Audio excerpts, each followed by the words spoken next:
আসসালামু আলাইকুম। আজকে কথা বলবো হচ্ছে ফৌজদারি কার্যবিধির অধীনে পুলিশের গ্রেফতার নিয়ে। পুলিশ কাউকে গ্রেফতার করতে মানে কিভাবে করবে, কেন, মানে কোন ক্ষমতায় তাকে কাউকে গ্রেফতার করবে সেটার ব্যাপারে। ফৌজদারি কার্যবিধির ৫৪ ধারায় পুলিশকে গ্রেফতার করার ক্ষমতা দেওয়া হয়েছে আমলযোগ্য অপরাধের ম্যাজিস্ট্রেটের অনুমতি ছাড়া পুলিশ কাউকে গ্রেপ্তার করতে পারে। এখন কথা হচ্ছে আমলযোগ্য অপরাধ কোনটা। আমলযোগ্য অপরাধের যে সংজ্ঞা দেওয়া আছে সেটা হচ্ছে যে অপরাধের জন্য পুলিশ ম্যাজিস্ট্রেটের কাছে অনুমতি ছাড়াই গ্রেফতার করতে পারে, সেই অপরাধটাই হচ্ছে আমলযোগ্য অপরাধ। এখন ৫৪ ধারায় পুলিশকে এই ক্ষমতা দেওয়া হয়েছে। এখন কথা হচ্ছে আর বাকিগুলো হচ্ছে আমল অযোগ্য, তার মানে হচ্ছে আমল অযোগ্য অপরাধে ম্যাজিস্ট্রেটের কাছে অনুমতি নিয়ে পুলিশ তাকে গ্রেফতার করতে হবে। এখন ৫৪ ধারায় কি কি কারণে পুলিশ আমলযোগ্য অপরাধে কাউকে উইদাউট এনি পারমিশন গ্রেফতার করতে পারবে, সেটার কারণ ছিল আগে ৯টি কারণ ছিল। সেটা ২০২৬-এ অ্যামেন্ডমেন্ট করার পরে সেইখানে কারণ হয়েছে ১১টি। তো এই কারণ যে ১১টি কারণ বলা আছে সেটা আসলে একটু কনফিউজিং মনে হয়, যে যাহাই লাই লাউ তাহাই কদু এইরকম একটা ব্যাপার। তো আমরা একটু দেখি এই ১১টা কারণ কি কি হতে পারে।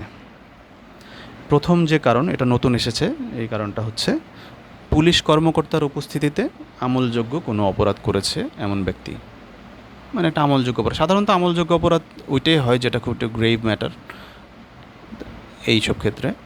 তো যাই হোক, প্রথম হচ্ছে পুলিশ কর্মকর্তার উপস্থিতিতে কেউ আমলযোগ্য অপরাধ করলে পুলিশ সেখানে তাকে গ্রেপ্তার করতে পারবে।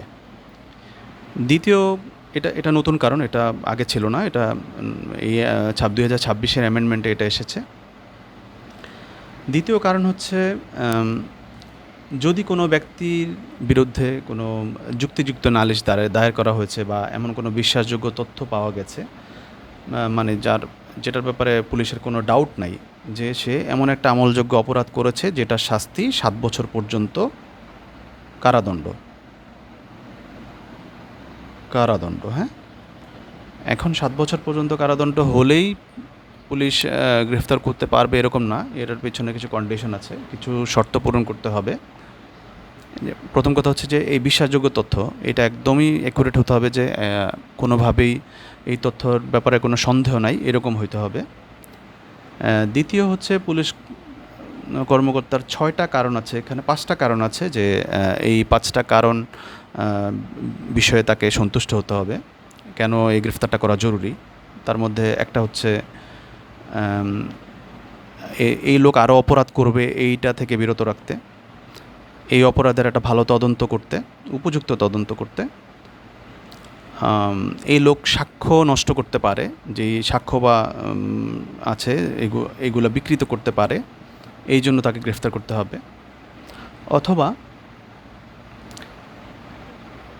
এই লোক বাইরে থাকলে তার বিভিন্ন সাক্ষ্যকে বিভিন্ন ভয়ভীতি দেখাবে, অনুচিত প্রভাব খাটানোর চেষ্টা করবে, এরকম হতে পারে, সেই ব্যক্তিকে গ্রেফতার করতে হবে। আবার যদি এই ব্যক্তিকে গ্রেফতার না করা হয়, পরে তাকে আদালতে আসলে হাজির করা যাবে না, হয়তো বা সে পালিয়ে যাবে, এরকম কিছু। তো এই ব্যাপারে যদি পুলিশ সন্তুষ্ট হয়, এই ৬টা ম্যাটার আর টোটাল 2টা ম্যাটার যদি সন্তুষ্ট হয়, সেক্ষেত্রে পুলিশ আমলযোগ্য অপরাধীকে গ্রেফতার করতে পারবে। এখন এই গ্রেফতারের সময় তাকে এই কারণগুলো উল্লেখ করতে হবে লিখিতভাবে, যে এই কারণে তার মনে হয়েছে যে তাকে গ্রেফতার করা উচিত। আচ্ছা, এবার ৩ নম্বর কারণে আসি। ৩ নম্বরটা হচ্ছে যে এরকম একটা তথ্য, একই জিনিস, ওইটা আগেরটা ছিল ৭ বছর পর্যন্ত, আর এরকম একই বিশ্বাসযোগ্য তথ্য যেটাতে কোনো সন্দেহের অবকাশ নাই, সেই তথ্যে দেখা গেল যে সে ৭ বছরের বেশি শাস্তি হতে পারে, কারাদণ্ড হতে পারে এরকম কোনো অপরাধ করেছে, বা মৃত্যুদণ্ড হতে পারে এরকম কোনো অপরাধ করেছে, এবং সেই তথ্যটা একদমই সুনিশ্চিত, সেই ক্ষেত্রে তাকে গ্রেফতার করতে পারবে। এটা হচ্ছে 3 নম্বর কারণ। 3 নম্বর কারণ। 4 নম্বর হচ্ছে এটা পুরনো। 3 নম্বর এবং 4 নম্বর দুইটাই পুরনো, প্রথম দুইটাই নতুন। আগে 9টা ছিল, পরে দুটো যোগ হয়ে 11টা হয়েছে। এখন 4 নম্বর কারণ হচ্ছে যদি আইনসঙ্গত কারণ বিধা, মানে কারো কাছে যদি ঘর ভাঙার জিনিসপত্র পাওয়া যায়। এটা খুবই পুরোনো কারণ, আমি জানি না এটাকে কেন এখনও রাখছে। কারণ ঘর ভাঙার জিনিসপত্র তো অনেকের কাছে থাকতে পারে যে কাজ করে, অবশ্যই এটা আইনসঙ্গত কারণে তার কাছে আছে। যদি এমন কোনো কারণ দেখা গেল রাত 3টার দিকে একটা লোককে পাওয়া গেল যে তার কাছে ঘর ভাঙার জিনিসপত্র আছে, শীত কাটার জিনিস, আগে তো শীত কাটার সিস্টেম ছিল, এখন গ্রিড কাটার জিনিসপত্র আছে, বা দেয়াল ভাঙার জিনিসপত্র আছে, সুড়ঙ্গ করার জিনিসপত্র আছে, তখন তাকে সন্দেহভাজন হিসাবে পুলিশ গ্রেপ্তার করতে পারবে। এটা হচ্ছে 4 নম্বর কারণ। 5 নম্বর কারণ হচ্ছে যে এই ফৌজদারি কার্যবিধির অধীনে যদি কাউকে বা সরকারি কোনো আদেশে যদি কাউকে অপরাধী ঘোষণা করা হয়। ঠিক আছে?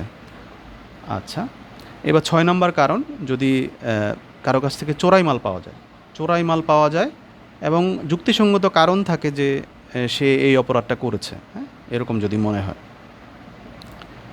ঠিক আছে, আমরা কত নম্বর কারণ বললাম?